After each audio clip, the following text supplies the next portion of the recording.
नमस्कार. आम आदमी पार्टी पुणे शहर, निरंजन आडगळे मीडिया सहसंयोजक. माझ्याकडे झोपडपट्टी पुनर्वसन प्राधिकरण याचं परिपत्रक आहे. परिपत्रक क्रमांक 6/2024, दिनांक 2 सप्टेंबर 2024. झोपडपट्टी पुनर्वसन प्राधिकरण विकसकाने सादर केलेल्या प्रस्ताव संदर्भात पार पाडावयाच्या टप्प्यानिहाय कारवाया. म्हणजे बिल्डर काय काय टप्प्यामध्ये प्रोसिजर करणं त्याच्या कारवाया आहेत ते याच्यामध्ये त्यांनी प्रसिद्ध केलेले आहेत.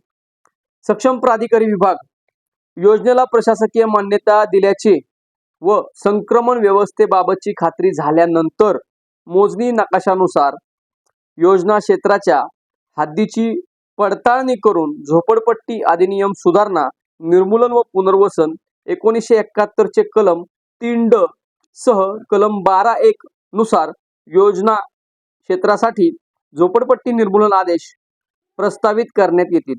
उपरोक्त प्रमाणे झोपडपट्टी निर्मूलन आदेश निर्गमित केल्यानंतर आणि त्यामध्ये नमूद मुदतीनंतर असे आदेश परिणामक्षम झाल्यानंतर जे झोपडपट्टी धारक आपल्या झोपड्या निष्कासित करणार नाहीत अशा झोपडपट्टी धारकांची झोपडी संरचना झोपडी पुनर्वसन अधिनियमाचे कलम 12(8) नुसार मुख्य कार्यकारी अधिकारी झोपुपरा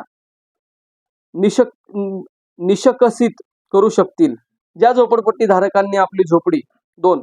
ज्या झोपडपट्टी धारकांनी आपली झोपडी निर्मूलन आदेशानंतर रिक्त केली नाही अशा झोपडपट्टी धारकांना त्यांच्या योजना क्षेत्रातून निष्कासन का करू नये या संदर्भात 30 दिवसाची मुदत नमूद करून अधिनियमाचे कलम 33 अंतर्गत वैयक्तिक नोटीस प्रस्तावित करण्यात येईल. नोटिसाच्या अनुषंगाने संबंधितांचे खुलासे प्राप्त झाल्यास प्रकरणातील गुणवत्तेनुसार अधिनियमाचे कलम 33 अन्वये झोपडपट्टी निहाय वैयक्तिक निष्कासन आदेश मुख्य कार्यकारी अधिकारी झोपडपट्टी पुनर्वसन प्राधिकरण अनुमते पारित करण्यात येईल. 3. उपरोक्त आदेशाची अंमलबजावणी न झाल्यास योजना क्षेत्रातील विहित संविधानिक प्रक्रिया पूर्ण झाल्याची खात्री करून आवश्यकतेप्रमाणे पोलीस बंदोबस्त मागवावा. अशा झोपड्यांचे निष्कासन झालेले नसल्याने झोपडपट्टीचे संरक्षणाचे निष्कासन करण्यासंदर्भात 24 तासांची अंतिम मुदत देणारी लेखी सूचना संबंधितास देण्यात आल्यानंतर आवश्यकतेप्रमाणे बलपूर्वक कारवाई पार पाडण्यात येईल. आता यांनी संविधानिक प्रक्रिया पार पाडण्याचा विषय छेडलेला आहे किंवा त्याच्यामध्ये नमूद आहे. मी माननीय प्रशासकीय अधिकारी भाप्रसे सतीश कुमार खडके साहेब हे नागरिकांची तसेच सर्वसामान्य झोपडपट्टी धारकांची दिशाभूल करत असून बिल्डर धार्जिनी ही व्यवस्था उभी करत आहेत. त्याचं कारण असं की 21 नोव्हेंबर 2025 रोजी त्यांनी हे परिपत्रक झोपडपट्टी निर्मूलन आदेश हा पेपरला दिलेला आहे. याचं इतकं बारीक अक्षर आहे की तुम्हाला वाचता सुद्धा येणार नाही.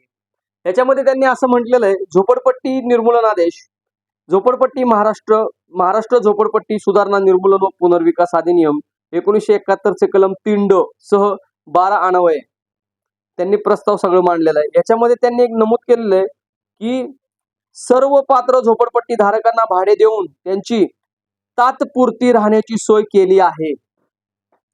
त्यांनी भाडं ठरवलं. याच्यामध्ये किमान दरमहा 5131 इतके भाडं त्यांनी देण्याचं ठरवलंय.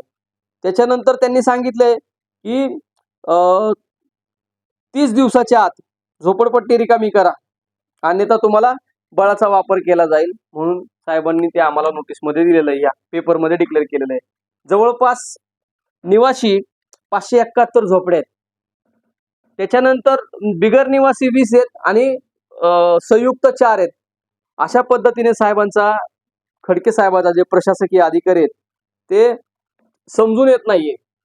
हे जे त्यांनी ऑन पेपर पत्रकारांना प्रसिद्धी करण्यासाठी लोकमत सारख्या मोठ्या न्यूज पेपरला ही बातमी दिलेली, कुठल्या बेसवर दिलेली साहेबांनी? एकही झोपडपट्टी धारकाला एकही रुपया भाडं मिळालेलं नाहीये. त्यांचं कुठल्या प्रकारचं लिगली ॲग्रीमेंट झालेलं नाहीये, कुठल्या संक्रमण शिबिरामध्ये ते आतापर्यंत स्थलांतरित झालेले नाहीये.